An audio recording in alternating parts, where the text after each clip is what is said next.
Una espada es un objeto que puede usarse para proteger personas, pero también para lastimar a otras. Dentro del corazón humano habita una espada. Estas espadas tienen capacidades mágicas, y aquellos que los portan son llamados guerreros de la espada mental. Sabiendo esto, comencemos con nuestra historia.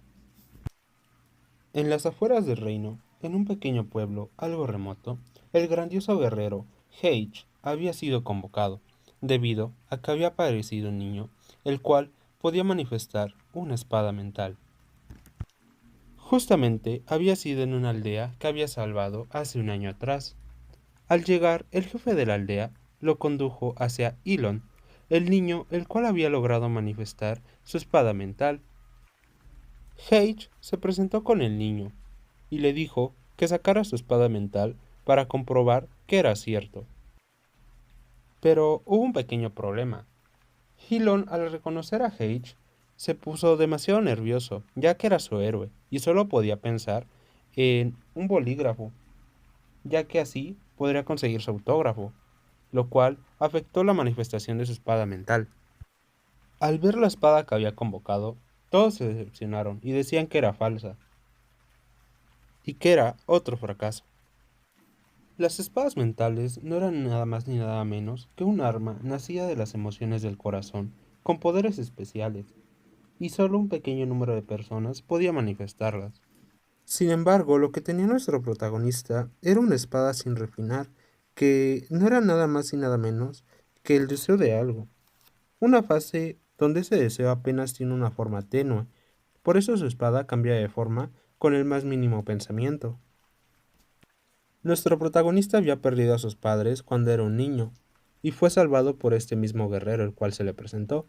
Por eso se había puesto nervioso, pero él desde ese entonces deseaba ser un guerrero, incluso pasaba 24 horas seguidas admirando las espadas para poder crear la suya. El jefe de la aldea solo le tenía una petición al guerrero, que por favor le diera una oportunidad a ese chico. Sin embargo, el guerrero fue frío y cortante, y se acercó a él para decirle algo. Cuando nuestro protagonista lo vio acercarse, solo podía pensar que lo tomaría como aprendiz, pero la respuesta del guerrero fue un simple y rotundo no. Le dijo que se rindiera, porque no había esperanza para él, y que mejor abandonara ese camino. Mientras el guerrero abandonaba la aldea, sus acompañantes le preguntaban que si acaso no había sido demasiado duro con el niño, pero él fue demasiado claro, que no podía alcanzar la etapa final de la espada con su ambición actual, ya que aún tenía muchas dudas. Sin embargo, los guerreros que la acompañaron se percataron de algo, y era que el pequeño niño lo estaba siguiendo. Ellos discutían que parecía que no solo tenía algo de talento, sino que también tenía bastante tenacidad. Hage se percató de esto, pero creía que no llegaría muy lejos, y sin más siguió el paso. Pero con el pasar de las horas se percató de que el niño era bastante tenaz. Los espiaba de cerca, incluso se acercaba cuando había problemas. Pero aún así, él nunca lo invitó formalmente a su grupo. Hasta que de pronto encontraron unos demonios. Era raro, no debería haber demonios tan lejos de las fronteras. Parecían refugiados que huyeron de la guerra y terminaron en un pueblo humano. Sin embargo, Heinrich aprovechó esta oportunidad para enseñarle una lección a nuestro protagonista, el cual seguía oculto detrás de unos árboles. Cuando nuestro protagonista pensó que simplemente ayudaría a los demonios, se relajó y descansó un poco detrás del árbol, pero lo que pasó a continuación fue algo completamente diferente. Heinrich no tuvo piedad, y a pesar de que esos demonios no estaban haciendo nada malo, con un simple tajo de su espada acabó con ellos. Nuestro protagonista quedó impactado por esto, ya que esos demonios no estaban haciendo nada malo, y para él eso era algo muy diferente a lo que esperaba de un guerrero. Hage, con una voz fría, le dijo que se lo había dicho, no podía ser un guerrero, porque esta vida es la de un guerrero, asesinar a sangre fría, sin dudar.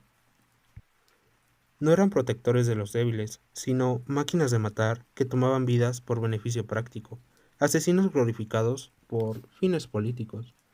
El poder de una espada mental está profundamente influenciado por la mente del usuario.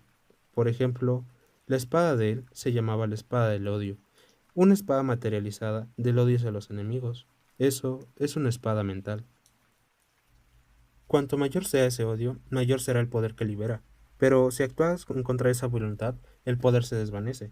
La razón por la que los había matado fue puramente personal. Incluso para salvarlo a él hace un año, no fue más que coincidencia.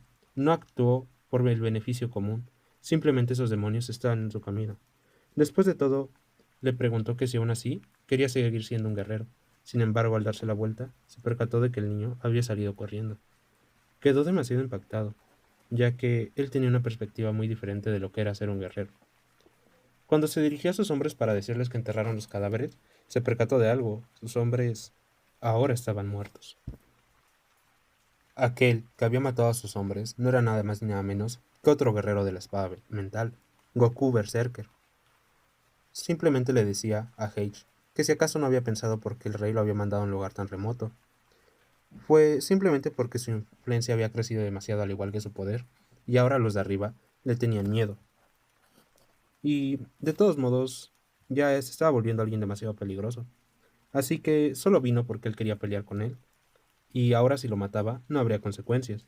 Además de eso, no había venido solo, vino acompañado de otros dos guerreros, los cuales eran el guerrero Doromidas y la guerrera de la lujuria, Ezra, los cuales también eran portadores de las espadas mentales, y por sus nombres ya se imaginarán qué tipo de guerreros eran. Hage se enojó ya que esos tres no eran más que mera escoria, que estaban podridos por dentro. Sin más, los tres se abalanzaron para atacarlo, así que comenzó un intenso combate. En otro lugar, nuestro protagonista se preguntaba desde cuándo empezó a soñar. Sus amigos querían ser pescadores, panaderos o agricultores, pero en realidad el sueño de su amigo Caín no era ser pescador. Caín amaba el mar, soñaba con ser pescador porque quería navegar su propio barco. Emma no quería ser panadera en realidad, solo amaba el pan recién hecho, solo quería comer pan fresco todos los días. El sueño de Edwin no era ser agricultor, su sueño era llenar el estómago de sus hermanos menores, su sueño era llenarle su estómago. Mientras nuestro protagonista seguía cuestionándose su sueño, en otro lado del bosque la intensa lucha continuaba. Era una lucha extremadamente dispareja. Sin embargo, nuestro protagonista llegó justo a tiempo para salvar a Heinrich.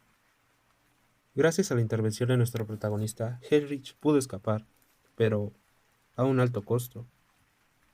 Él solo quería salvarlo con esa espada falsa, y sufrió una herida demasiado profunda. Si no lo trataban de inmediato moriría. Así que Heinrich tomó una decisión. Debía salvarlo. Nuestro protagonista al borde de la muerte solo pensaba que su sueño real era salvarlos a todos, no solo convertirse en un guerrero. Él quería salvar a todos los que fuera posible. Heinrich, al escucharlo murmurar, solo podía recordar lo que el anciano le había dicho, que por favor ayudara a ese niño.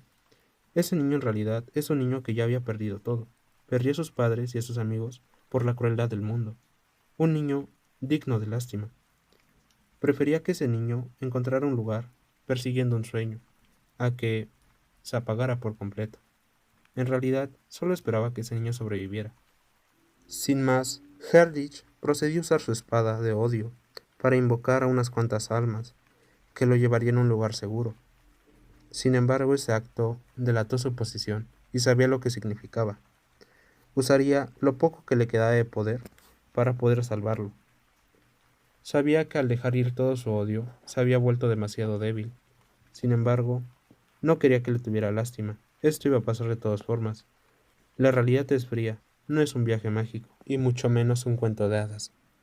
Con las almas que invocó, lo trató de poner a salvo. Lo subió encima de una de estas almas y solo le podía desear que esperaba que rompiera su corazón para que pudiera lograr su sueño. Después de despedirse y darle sus últimas palabras, tomó una espada ordinaria y se dirigió a enfrentar a sus enemigos. El resultado era obvio. No había forma de que él ganara contra tres guerreros de una espada mental. Simplemente aceptó su destino, y sin más, continuaron con la pelea, aunque esta pelea ya se había decidido. Con un simple movimiento de Berserker, Heinrich perdió la vida. Pero había logrado cumplir su meta. Logró salvar a nuestro protagonista. Las almas deambularon por el bosque hasta que encontraron una pequeña casa y trataron de acercarlo lo más que pudieron. Sin embargo, con la muerte de Herlich, ellas también debían partir de este mundo. Así que, milagrosamente, una pequeña joven alcanzó a ver a nuestro protagonista y rápidamente, junto con su abuela, corrió a socorrerlo.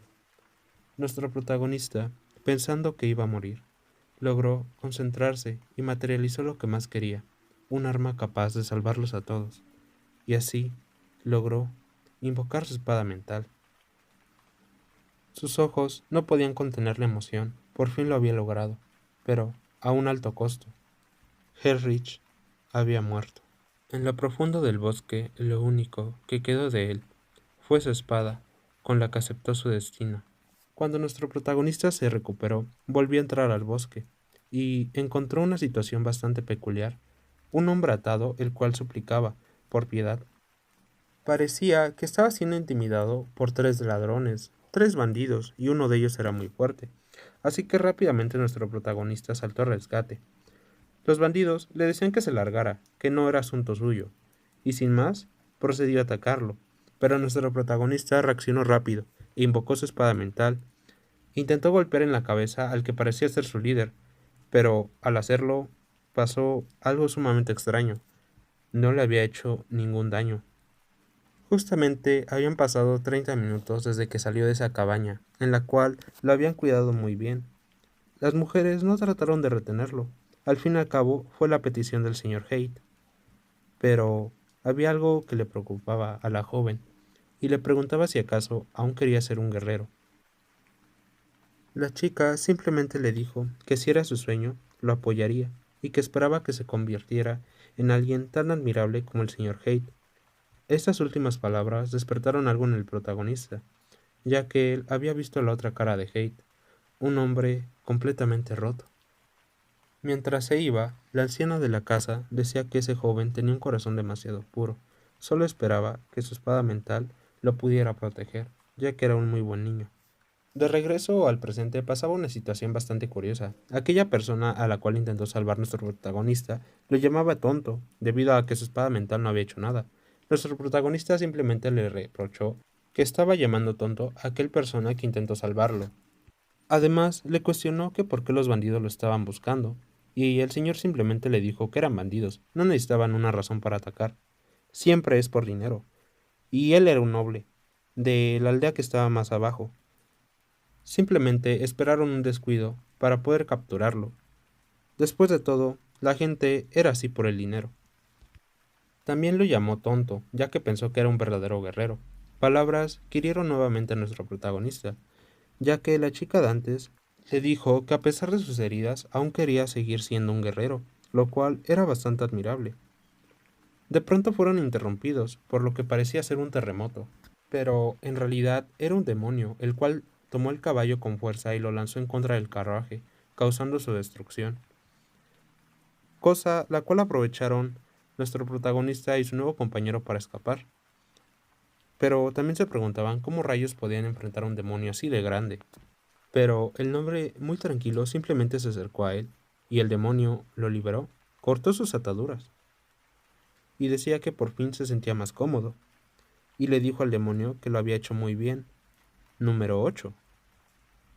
Aquí vemos que era su aliado, este demonio tan poderoso, lo cual dejó sorprendidos a todos, tanto a los mercenarios como a nuestro protagonista. Un demonio que obedecía a un humano era algo completamente nuevo. Incluso el noble se atrevió a llamarlo, que por supuesto era su mascota, su fiel número 8. Nuestro protagonista se acercó al noble y le dijo que era un alivio, ya que el demonio era su amigo, ahora estaban salvados y eran libres. Pero en cuanto nuestro protagonista chocó su pie con el noble le dio una orden a número 8 y número 8 golpeó a nuestro protagonista lanzándolo por los aires. Y bueno, resulta que este noble, al igual que muchos nobles, tenía un complejo de superioridad, y le dijo que él era tan superior como el cielo y la tierra, así que no se atreviera a tocarlo o lo ensuciaría, y él no quería ensuciarse ni mancharse las manos y mucho menos su ropa. y de hecho, por manchar su ropa, merecía la pena de muerte, así que le dio la orden a número 8 de que lo matara. Aquí, el bárbaro le decía que no había cambiado en nada, que seguía siendo una basura. Y aquí viene un giro inesperado. Resulta que el noble había mandado matar a uno de sus sirvientes que trabajaba en su mansión simplemente porque había ensuciado su ropa, y eso que solamente había sido un simple accidente. Y ese sirviente al que había matado no era nada más ni nada menos que su hijo. Y lo peor es de que el noble había sido declarado inocente y que la matanza estaba completamente justificada. Que si acaso lo creía tonto, que era obvio que había sobornado al juez, si no, ¿quién permitiría un acto tan atroz? El noble, con una risa arrogante, simplemente le dijo: ¿Y qué si lo hice? Después de todo, tu hijo era un simple sirviente, lo cual hizo enfurecer completamente al padre, y se lanzó contra él. Sin embargo, ese demonio que tenía de guardaespaldas era demasiado fuerte, y lo lanzó a volar nuevamente. Después de mandarlo a volar, le decía que si acaso él sabía cuánto le había costado el soborno y la limpieza en seco de su ropa. Tenía una idea de cuánto había sido, y que ahora que lo había atacado, tendría que contratar a los jueces nuevamente y ofrecerles un pequeño soborno, para que recibiera su merecido. Nuestro protagonista atado solo podía contemplar cómo golpeaban al señor. Sin embargo, de repente, su cuerda fue desatada, ni nada más y nada menos que por el mismo señor. Le dijo que lo había arrastrado a esto sin ningún motivo, ya que al inicio pensó que era uno de los hombres del noble, pero ahora se daba cuenta de que no, que simplemente trataba de defenderlo, ya que pensaba que estaban abusando de él. Pero como esto no tenía que ver con él, debería huir. Nuestro protagonista, con su inocencia, le preguntó que si acaso él también huiría, pero él le dijo que jamás podría dejar su conciencia atrás. Así que nuestro protagonista lo entendió, por eso su espada mental no le había hecho daño, así que se trataba de una sola cosa. Pero justamente en ese momento el noble los volvió a interrumpir y le ordenó a número 8 que los atacara. Pero sin dudar, nuestro protagonista saltó enfrente, y esta vez sabía exactamente lo que hacía su espada mental. La razón por la que su espada no funcionaba con ese bandido es porque en realidad él no había hecho nada malo, ya que como su deseo era proteger a todos, la espada mental no podía hacerle daño a las buenas personas, y por eso no había funcionado con él. Pero con el demonio que tenían enfrente, pasaba completamente lo contrario. Les estaba haciendo daño y los estaba atacando sin ningún motivo justo. Así que su espada mental fue sumamente efectiva. Después de todo, su espada era la espada pura, la que separaba el bien del mal, la cual nació de su deseo de proteger a todos y dañar a aquellos que hacían daño a otros. Esa era su espada mental.